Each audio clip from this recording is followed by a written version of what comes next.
तो भाई 12th खत्म हो चुकी है और अब टाइम आ चुका है कॉलेज में एडमिशन लेने का। तो अब यहाँ पर बहुत सारे बच्चे एक्साइटेड होंगे और बहुत सारे बच्चे ये सोच रहे होंगे कि अपने लिए द बेस्ट कॉलेज कैसे चूज़ किया जाए। तो इस वीडियो में मैं यही बात करने वाला हूँ कि आप अपने लिए द बेस्ट कॉलेज कैसे चूज़ कर सकते हो। तो भाई मैं खुद कॉलेज में हूँ और मुझे पता है उन सब चीज़ों के बारे में जो आपको ध्यान रखनी चाहिए एक कॉलेज चूज़ करते टाइम। तो मैं एक step by step practical process बताऊंगा जिससे आपके लिए कॉलेज चूज़ करना बहुत आसान हो जाएगा। तो फर्स्ट ऑफ ऑल आप उन सभी कॉलेजेस की एक लिस्ट बना लीजिए जिनमें आपको लगता है कि स्लाइट पॉसिबिलिटी भी है कि आप उन कॉलेजेस में एडमिशन ले सकते हो।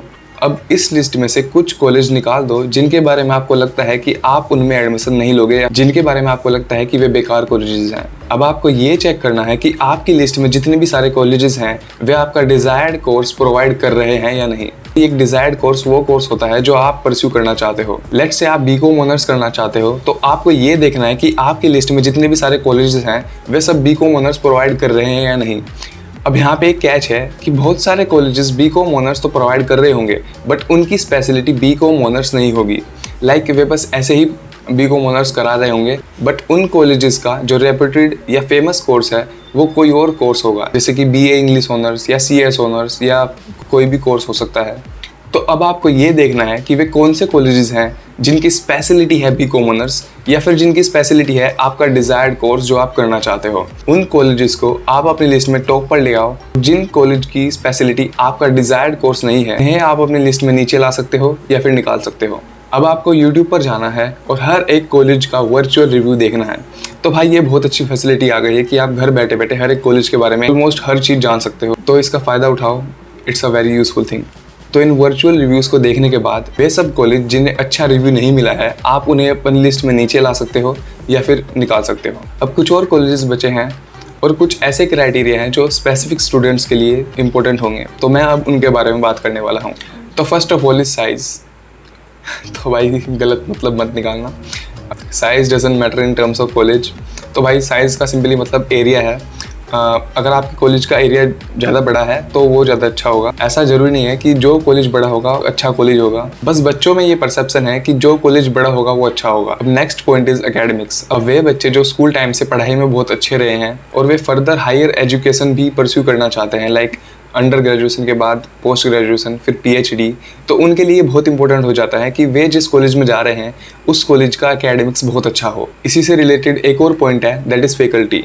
अब जिस कॉलेज की जितनी ज़्यादा एक्सपीरियंस फैकल्टी होगी उतना ही अच्छा होगा। लेट्स से आप एक सीएस एस्पिरेंट हो, आप सीएस ऑनर्स परस्यू करना चाहते हो, तो यहाँ पे आपके लिए बहुत इंपॉर्टेंट हो जाएगा कि आपके कॉलेज में अच्छी लैब होनी चाहिए और उस कॉलेज का अच्छा इंफ्रास्ट्रक्चर होना चाहिए। अगर आप एक स्पोर्ट्स एथलीट हैं या फिर आपका स्पोर्ट्स में इंटरेस्ट है या फिर आप कॉलेज में आने के बाद स्पोर्ट्स खेलना चाहते हो, स्पोर्ट्स खेलने में इंटरेस्टेड हो या फिर आप फर्दर अपने करियर में स्पोर्ट्स परस्यू करना चाहते हो, तो यहाँ पे बहुत इंपॉर्टेंट हो जाता है कि आपके कॉलेज में एक अच्छा ग्राउंड होना चाहिए और वो अच्छी स्पोर्ट्स फैसिलिटीज़ प्रोवाइड करवा रहा होना चाहिए।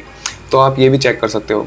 लेट्स से मेरे कॉलेज का ग्राउंड बहुत छोटा है जहाँ पे क्रिकेट भी अच्छी तरह से नहीं खेला जा सकता, तो भाई फुटबॉल तो भूल ही जाओ। अब नेक्स्ट पॉइंट इज क्राउड। तो भाई क्राउड का मतलब भीड़ नहीं, बट आपके क्लासरूम में जितने बच्चे हैं या फिर आपके कॉलेज में जितने बच्चे हैं। तो भाई होता क्या है कि आपके क्लास में कुछ बच्चे केरला से आ रहे हों, कुछ बच्चे महाराष्ट्र से आ रहे होंगे, कुछ बच्चे यूपी, कुछ बच्चे बिहार, राजस्थान, अलग अलग स्टेट से आ रहे होंगे। तो यहाँ पे होता क्या है कि जितना ज़्यादा डाइवर्स आपके कॉलेज का क्राउड होगा उतना ही आपके लिए अच्छा होगा, क्योंकि आपको अलग अलग कल्चर्स का एक्सपोजर मिल रहा होगा। Next point is fest. तो भाई वे बच्चे जिन्हें मौज मस्ती करनी है और जो ज़िंदगी का मज़ा लेना चाहते हैं उनके लिए ये पॉइंट बहुत इंपॉर्टेंट है।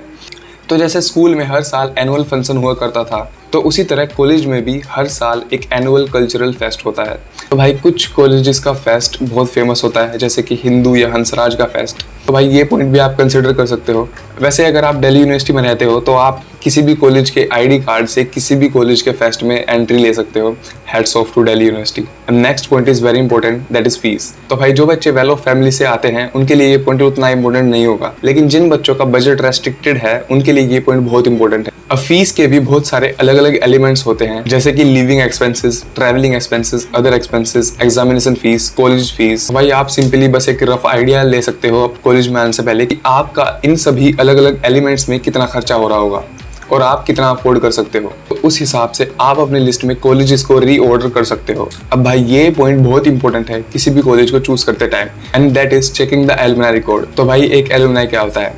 किसी भी कॉलेज से पास आउट होके कोई बंदा उस कॉलेज का एलुमनाई बन जाता है। अब एलुमनाई रिकॉर्ड चेक करना इंपॉर्टेंट क्यों है? अब भाई होता क्या है कि अगर एक बंदा उस कॉलेज से निकल के वो बन गया, लेट्स से वो एक राइटर बन गया या जर्नलिस्ट बन गया, रिपोर्टर बन गया या एक्टर या स्पोर्ट्समैन, तो उससे आपको ये पता लगता है कि उस कॉलेज में वो पोटेंशियल है कि वो आपको भी वो अपॉर्चुनिटी प्रोवाइड कर सकता है जिससे आप भी वो प्रोफेशन परस्यू कर सकते हो। सो इसलिए एलुमनाई रिकॉर्ड चेक करना बहुत इंपॉर्टेंट हो जाता है। Next point is placements. तो भाई कुछ बच्चे कॉलेज आ रहे होंगे प्लेसमेंट्स के लिए। अब आप सिंपली किसी भी कॉलेज का प्लेसमेंट रिकॉर्ड चेक कर सकते हो लास्ट ईयर्स का। पुराने टाइम में प्लेसमेंट रिकॉर्ड बहुत अनस्टेबल था। मैं ये रेकमेंड करूंगा कि आप 2018 या 2019 का प्लेसमेंट रिकॉर्ड चेक करो, that would be more reliable. अब next point is analyse your budget there. भाई कॉलेज में मोस्टली ये होता है कि मंथ के स्टार्टिंग में आपको एक पर्टिकुलर बजट दे दिया जाएगा, में आपको अपना पूरा महीना निकालना है। तो आप एक रफ आइडिया लगा सकते हो कि आपका कितना खर्चा आ रहा होगा और आपका बजट अलाउ करता है या नहीं। उस हिसाब से भी आप अपने लिस्ट में कॉलेजेस को रीऑर्डर कर सकते हो। आपको ये भी देखना है कि उस कॉलेज में जाने के बाद आप कैसे रह रहे होगे। लेट्स से आप कॉलेज के हॉस्टल में रह रहे होगे या फिर पीजी लेके रह रहे होगे या फ्लैट या रूम या फिर अपने रिलेटिव्स के यहाँ रह रहे होगे, तो आपको ये सब पहले से ही देख के चलना होगा। Next point is campus life. तो कुछ कॉलेजेस की कैंपस लाइफ ही बहुत फेमस होती है। कैंपस लाइफ इज कि वहाँ जाके आप क्या क्या कर सकते हो, आपका कॉलेज कहाँ पर लोकेटेड है, आपके कॉलेज के पास कौन कौन सी टूरिस्ट प्लेसेस हैं या फिर जहाँ पे बच्चे मस्ती कर सकते हैं। Next point is infrastructure. तो भाई किसी भी कॉलेज का इंफ्रास्ट्रक्चर अच्छा होना बहुत जरूरी है। अब इंफ्रास्ट्रक्चर के बहुत सारे अलग अलग एलिमेंट्स हैं, जैसे कि कॉलेज की बिल्डिंग या कॉलेज की लैब्स में भी computer lab, chemistry lab, botany lab, इसके अलावा क्लासरूम्स, और आपके क्लासरूम्स में एसी है या नहीं है, टॉयलेट्स, लाइब्रेरी, ऑफिसेज, पार्किंग, ये सब चीज़ें इंफ्रास्ट्रक्चर में आ जाती हैं और इन्हें भी आप एक बार देख सकते हो। नेक्स्ट पॉइंट इज जो आपको कोई भी कॉलेज चूज करने में बहुत मदद करेगा, दैट इज NIRF रैंकिंग। भाई मैं ये नहीं कह रहा हूँ कि NIRF रैंकिंग बिल्कुल एक्यूरेट होती है, मैं बस ये कह रहा हूँ कि जिस कॉलेज की अच्छी NIRF रैंकिंग है, बहुत सारे पॉसिबिलिटी ये है कि वो कॉलेज अच्छा होगा। फाइनली आपको क्या करना है, आपकी लिस्ट में जितने भी कॉलेजेस हैं आपको जाना है, उन्हें विजिट करना है और वहाँ जाके कॉलेज के बच्चों से बात करनी है। अब कॉलेज के बच्चों से बात करना बहुत इंपॉर्टेंट इसलिए है क्योंकि उस कॉलेज में पढ़ने वाले बच्चे ही आपको उस कॉलेज के बारे में the real truth, the harsh truth या द बिटर ट्रूथ बता सकते हैं। अब लास्ट टिप ये है कि जब भी आपको कोई कॉलेज अलॉट हो, उसके अगले दिन ही आप उस कॉलेज में जाओ, उस कॉलेज को विजिट करो। और अब मैं ये बताऊंगा कि जब भी आप किसी कॉलेज को विजिट करो तो आप किस तरह उसे प्रॉपर्ली एनालाइज कर सकते हो। तो फर्स्ट ऑफ ऑल आप कॉलेज में जाओ, आप पूरा कॉलेज घूमो, वहाँ के स्टाफ से बात करो, एडमिन ऑफिस में बात करो, आप ग्राउंड एक बार देख लो कि वो कॉलेज स्पोर्ट्स फैसिलिटीज़ प्रोवाइड कर रहा है या नहीं, और अगर कर रहा है तो वे अच्छी है या नहीं। आप वहाँ पे क्लासरूम्स देख सकते हो, ये देख सकते हो कि उस कॉलेज में हॉस्टल फैसिलिटी है या नहीं, कैंटीन कैसी है और कैंटीन का खाना कैसा है, कॉलेज में जिम है या नहीं। आप वहाँ के बच्चों से बात करो, जैसा मैंने बताया ये बहुत इंपॉर्टेंट है। आपके कॉलेज का ऑडिटोरियम कैसा है, आपके कॉलेज में कितनी सोसाइटीज़ हैं और वे सोसाइटीज़ रेपुटेड हैं या नहीं, और उन सोसाइटीज़ की रेपुटेशन क्या है। एंड एट दी एंड, जैसा मैंने बताया, आप एलुमनाई रिकॉर्ड चेक कर सकते हो। आप एक स्लाइट आइडिया लगा सकते हो कि वहाँ पे आपका दिन कैसा जा रहा होगा। लाइक उन सभी एक्टिविटीज़ के लिए आपको टाइम मिल भी रहा होगा या नहीं, जो आपके लिए इंपॉर्टेंट है या जो आप करना चाहते हो। और अगर आपको कॉलेज के लिए ट्रैवलिंग करनी पड़ती है तो आपका ट्रैवलिंग में कितना टाइम जा रहा होगा। So that's all for this video. Hope you like this. I will see you in the next video.